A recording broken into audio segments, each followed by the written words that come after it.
I didn't move out to the lake to start a war. I moved there to disappear. Just a quiet two-bedroom cabin tucked into the trees. Water in front of me. Nobody behind me. No meetings, no deadlines. No HOA telling me what color my mailbox should be.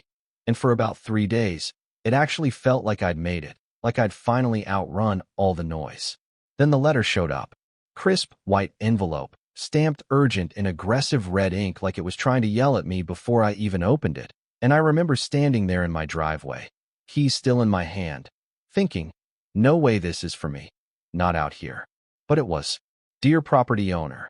That's how it started, polite on the surface, but the tone underneath? Yeah, it was already accusing me. They said I owed $900 in HOA fees, said I was utilizing community infrastructure, said if I didn't pay within 30 days, they'd take legal action. Now here's the thing. I had asked, very specifically, before I bought that cabin, is there an HOA? The realtor smiled. Did that little reassuring nod people do when they want a deal to go through. No HOA, clean title, you're good. So I read that letter twice, then a third time, just to make sure I wasn't losing my mind. Because according to them, I wasn't just living next to their neighborhood. I was somehow part of it. And the reason? The road. Apparently, the only road that led to my cabin, the gravel strip I'd been driving on since day one, belonged to them. Yeah, that's when I laughed. Not because it was funny, more like disbelief, the kind where your brain just refuses to accept what it's reading.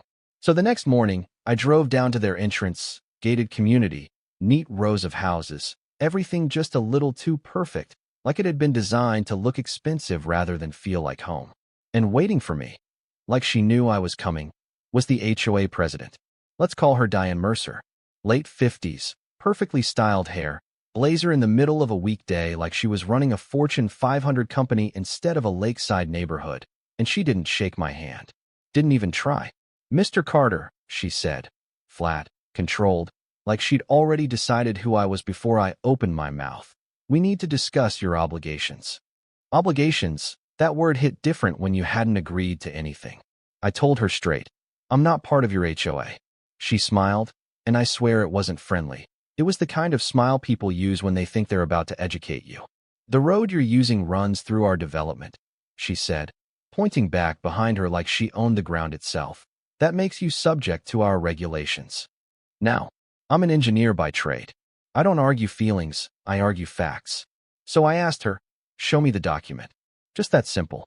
Show me where it says that. And for a split second, just a flicker, her expression changed. Then it was gone. Our legal team can provide that, she said, already turning away like the conversation was over. That was the moment I knew something wasn't right. Because people with real authority, they don't dodge paperwork. That night, I pulled out my deed, sat at my kitchen table with a beer I didn't even drink, and I read every single line. Every clause, every boundary description, every legal note. Nothing. No shared access, no easement, no HOA. Just one very clear statement. The land, including the road, was mine. I checked the county records the next morning just to be sure. Same result. No easement filed, no agreement recorded, nothing. So now I'm sitting there thinking, okay, either I'm missing something huge, or these people have been using my road without permission for years. And then I found the previous owner. Older guy, retired, sounded like the kind of man who'd seen enough of life to stop getting surprised by it. When I explained the situation, he laughed, not shocked, not confused, just tired. Son, he said, I built that road myself, paid for every inch of it. I asked him if he'd ever given permission. Not once. That's when it clicked. This wasn't a misunderstanding. This was assumption, 15 years of it. They had used that road for so long, they convinced themselves it was theirs. And now I was the problem, because I asked a question nobody else had bothered to ask. A few days later, the pressure escalated. 3 envelopes showed up this time, not one. HOA notice, lawyer letter, petition signed by almost every resident in that neighborhood. 47 signatures. 47 people who had decided I was the enemy. And the lawyer letter? Oh, that one was polished. Cold, precise, just enough legal language to make you feel like you were already losing. They warned me, if I interfered with their established right-of-way, I could face serious liability. Established. That word kept coming up, but nobody could show me where it was actually established. So I called the lawyer, asked him directly, "Can you send me the easement agreement?" Pause. Not a long one, but long enough. "I'll need to confirm with my client," he said. Yeah, that's not what confidence sounds like. Days passed, no document. Weeks passed, still nothing. And that silence? That told me everything. Because if they had proof, they would have shoved it in my face already. Instead, they were hoping I'd back down, that I'd pay the fee, keep quiet, and let the illusion continue. But here's the thing about me. I don't back down when something doesn't make sense. I dig. And the deeper I dug, the worse it got. Because this wasn't just about a road anymore. This was about control. About someone who had spent years building authority on something that didn't belong to them. And now that authority was being questioned. And people like Diane Mercer, they don't lose control quietly. They escalate. All right, let me pause the story for a second, because what's happening here, it's not just drama, it's actually textbook HOA behavior mixed with a pretty classic psychological setup. So here's the deal. According to standard procedure, an HOA only has authority over properties that are legally bound to it through recorded documents, usually something called CC and AMP, RS, covenants, conditions, and AMP, restrictions. Those are filed with the county, tied to your deed, and they don't just magically apply because someone says so. If your property isn't in that chain, you're not in the HOA, period.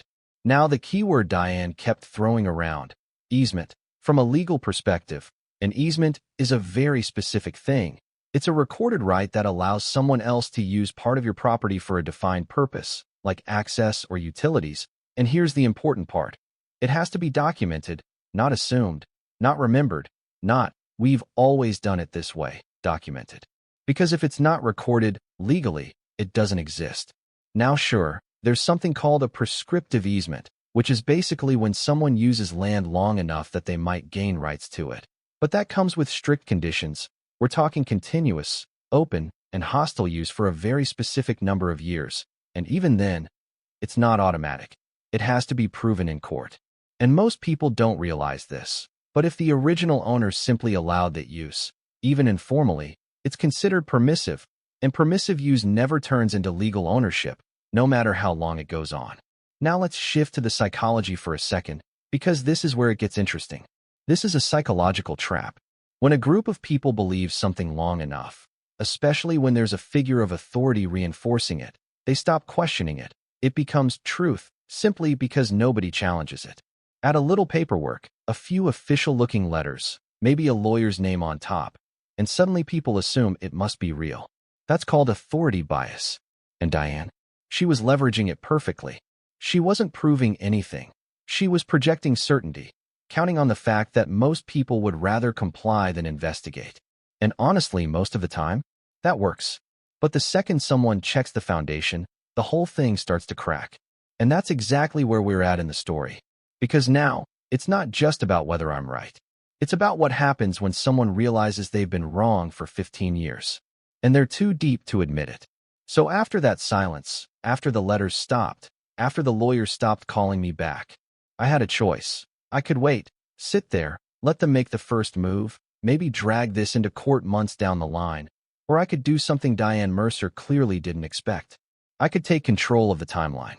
So I hired a real estate litigation attorney, guy named Ethan Cole, mid-50s, calm, methodical, the kind of person who doesn't raise his voice because he doesn't need to, and I laid everything out in front of him. The deed, the county records, the letters, the missing easement, all of it. He went rough it piece by piece, no rush, no reactions, just quiet analysis. Then he leaned back and said something that stuck with me. You don't just have a case, you have leverage. Because here's what changed everything. Without a recorded easement, every single time someone from that neighborhood drove across my road, it wasn't shared use. It was trespassing. Not aggressive, not dramatic trespassing, but legally? Yeah, it counted. So we sent a cease and desist letter. Certified mail, signature required, no ambiguity. It gave them 30 days to stop using the road or provide proof of their legal right. And then we waited. But I didn't just sit around. I installed a trail camera at the entrance to the road, angled perfectly so it caught every vehicle coming in and out, timestamps, license plates, frequency, everything. Because if this went to court, I didn't want opinions. I wanted data. And the data came fast. First day, 18 vehicles. Second day, 22.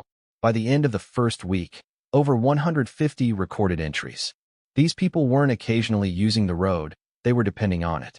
Meanwhile, Diane went quiet publicly, but behind the scenes, she pivoted. Hard. Instead of legal pressure, she went social. One morning, I wake up, check my email, and there's a message from someone inside the neighborhood. Anonymous at first. Subject line: "You should see what she's saying about you." Attached was a screenshot from their private community forum.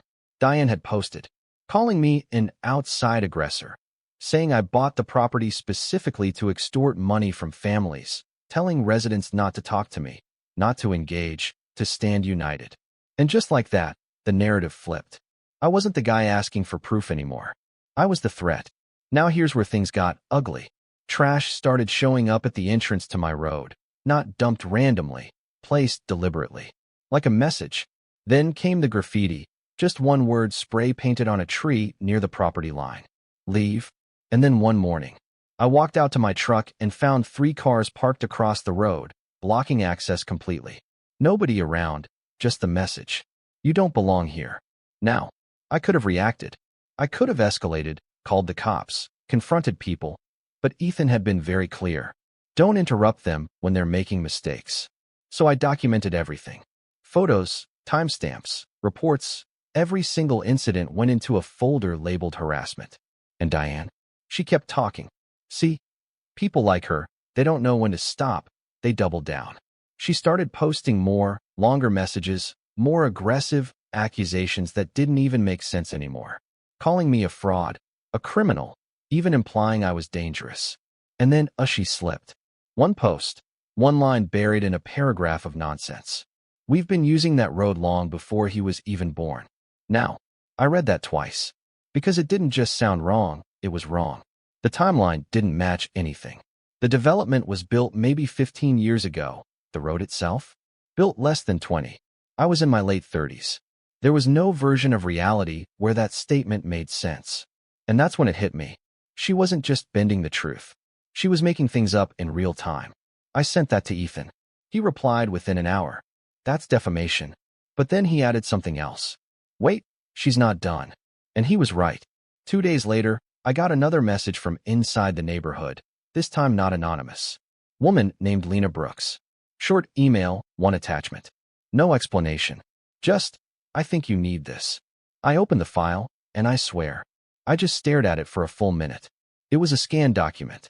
HOA board meeting minutes, dated back to the very first year that community existed. And right there, plain as day, a discussion about road access.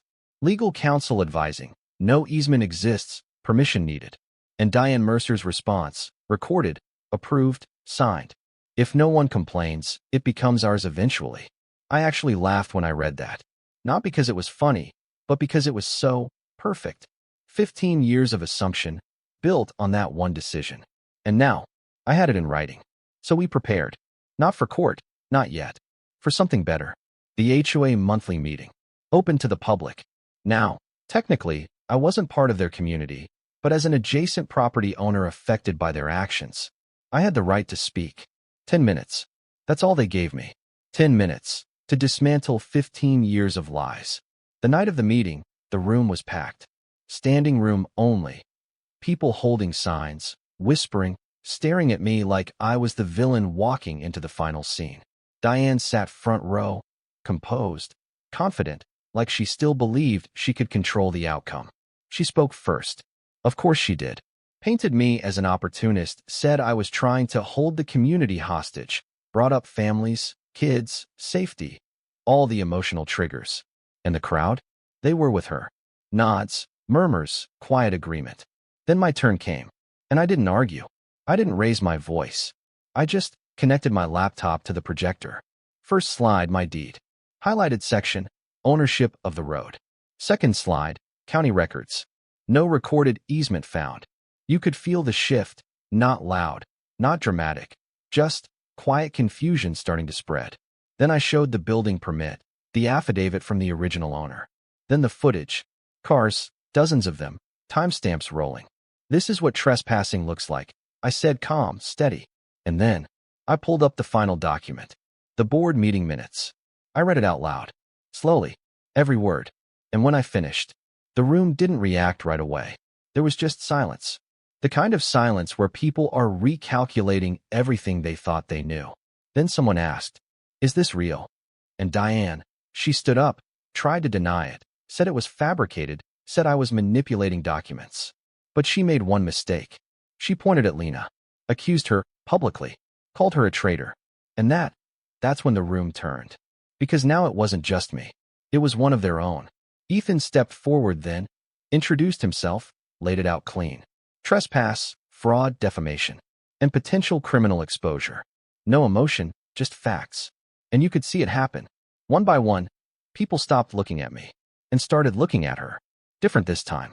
Not trust, not support, suspicion. By the next morning, Diane Mercer resigned. Not gracefully, not voluntarily, but she was out. Within weeks, the HOA settled, paid legal fees, issued formal apologies, cut ties with their attorney. And the road? Still mine. Always was.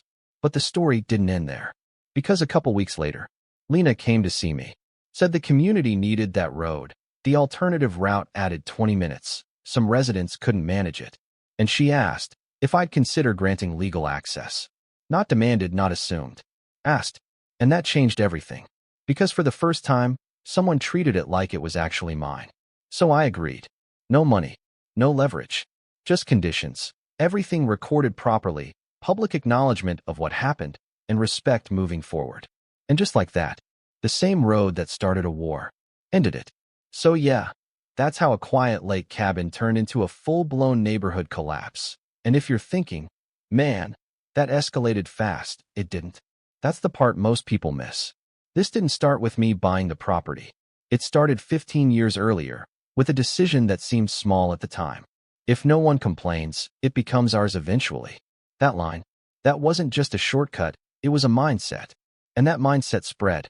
Because once you build something on an assumption, and it works, you stop checking if it's actually true. You just keep going. Add a little authority, a title like HOA president, a few official-looking letters, and suddenly people stop asking questions altogether. The lesson here is, most conflicts like this don't come from bad people waking up and deciding to do something evil. They come from people getting comfortable with being unchecked. And over time, comfort turns into entitlement.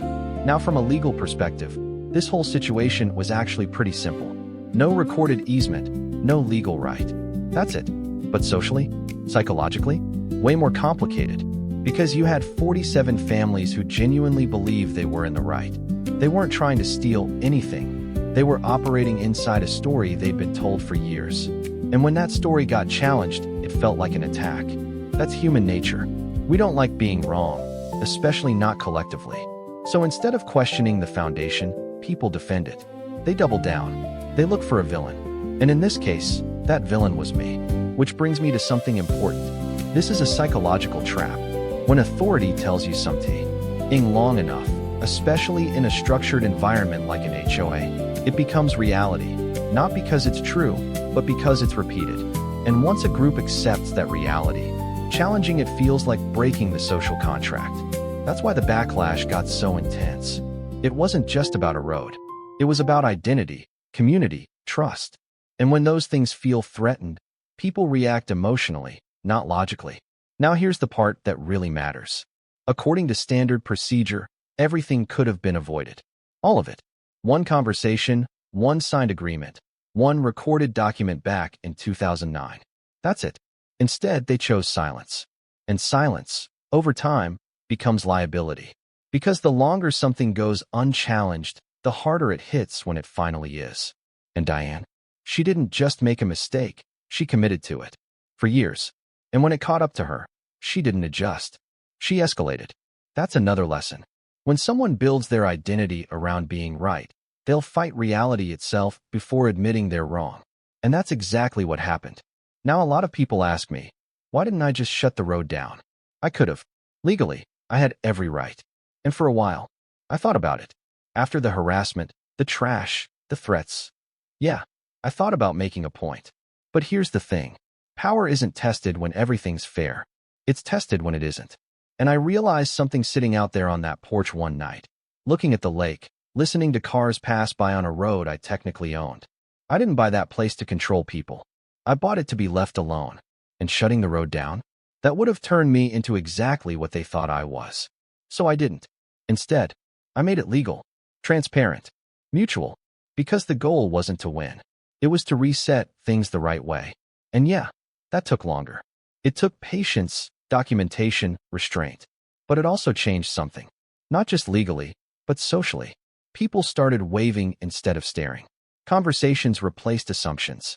Respect replaced entitlement. Not overnight, but gradually. And honestly, that's the part one didn't expect.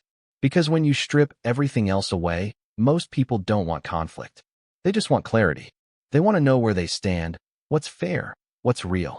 And once they have that, things settle. So if you take anything from this story, let it be this. Verify before you comply. Just because something looks official doesn't mean it is. Just because everyone believes something doesn't make it true. And just because no one has challenged something doesn't mean it's right. Because the moment someone does, everything changes. And sometimes, all it takes is one person willing to ask a simple question. Can you show me the proof? So now I'm curious. What would you have done? Would you have paid the fee and avoided the conflict? Or pushed back and risked becoming the villain in someone else's story? Drop it in the comments. I read more of them than I probably should. And if you've ever dealt with an HOA, yeah, I definitely want to hear that story. Because trust me, they're never just about the rules. They're about who thinks they gets to make them.